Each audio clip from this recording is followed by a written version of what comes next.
पृष्ठभूमि देखिए वो सरकार चल रही है ना? और वो सरकार चल रही है, गठबंधन की सरकार है और उसका नेतृत्व जो है खुद नीतीश कुमार करने का काम कर रहे हैं। अब वही उसी गठबंधन के अगर कुछ लोग मिलकर के अगर ये बात तय करते हैं कि भाई हम लोग आगे जाकर के एक ऑपोजिशन की यूनिटी के लिए काम करेंगे, तो सब लोग अपने-अपने स्तर के ऊपर वो काम करते रहे। नीतीश कुमार जो है कि पार्टी की जब राष्ट्रीय कार्यकारिणी थी, उन्होंने भी इसका निर्णय लिया था।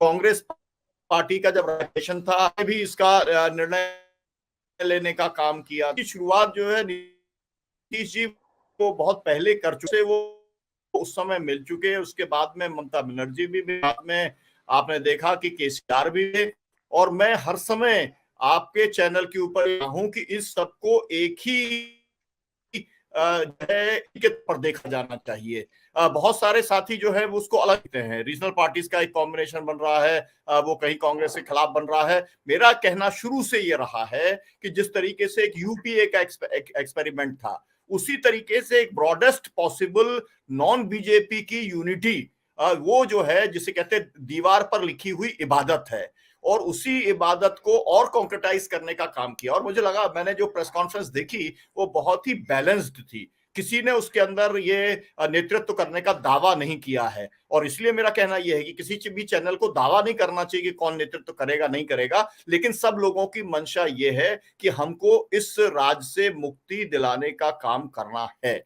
और वो एक कॉमन एक अंडरस्टैंडिंग है। और उस अंडरस्टैंडिंग को लेकर के जो भी पार्टियां आएंगी, मैं याद दिलाना चाहता हूं शिमला के अंदर जो हुआ था, तय हुआ था, उस समय कांग्रेस ने तय किया 2003 में। फिर उसके बाद जो है यूपीए का उन्होंने एक्सपेरिमेंट किया, 5 राज्यों के अंदर जो चुनाव लड़े, उसके अंदर आने के बाद में मिली थी। तो अभी तो बहुत अर्थ हैं कि 1 to 1 होगा तो लाभ होगा या नहीं होगा, मल्टी कॉर्नर फाइट होती है उसके अंदर ज्यादा लाभ होता है, ये प्रशांत किशोर की थ्योरी है। मतलब ऐसे बहुत सारे लोग हैं जो अलग अलग किस्म की अपनी थ्योरी देने का काम करते हैं, लेकिन मैं ये मानता हूं जो बात आज सब लोगों ने मिलकर कही है, हम लोगों के बीच में ये परसेप्शन देने का काम कि हम जो एक लोकतंत्र को खत्म करने की, संविधान को खत्म करने की जो एक इस समय साजिश चल रही है, षड्यंत्र चल रहा है, जिसके अंदर मोदानी महाघोटाला भी उसका एक पूरा हिस्सा है, तो हम उसके खिलाफ में एक हैं देश को बचाने के लिए। तो मुझे लग रहा है कि ये एक अच्छी शुरुआत है। शुरुआत बहुत पहले हो चुकी है, बहुत सारे लोगों ने की है, लेकिन जब बड़े नेता का जब उसमें रहते हैं, जब उसमें राहुल जी थे, नीतीश जी थे, तेजस्वी जी थे, उसके अंदर खड़गे जी थे, तो फिर उसकी प्रामाणिकता जो है वो लगातार बन जाती है, मुझे लगता है, और लोग उसको अब सीरियसली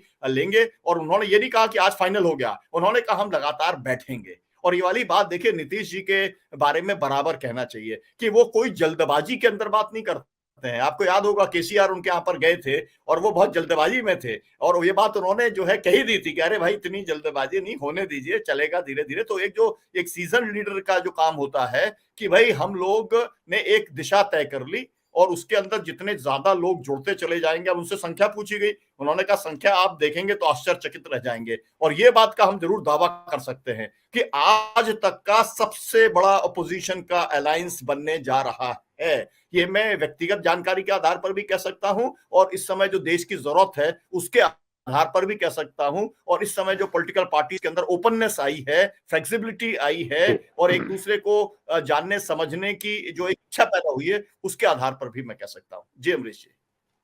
बिल्कुल। सतीश जी, मैं आपके पास आऊंगा। आप कल ही कह रहे थे कि नीतीश कुमार इस समय के सबसे बड़े कद्दावर नेता हैं। अब तो पूरी जिम्मेदारी आ गई है। क्या लग रहा है कि वो ये संभाल पाएंगे? विपक्षी एकता का जो काम है, दायित्व है, इसे पूरा कर पाएंगे आसानी से?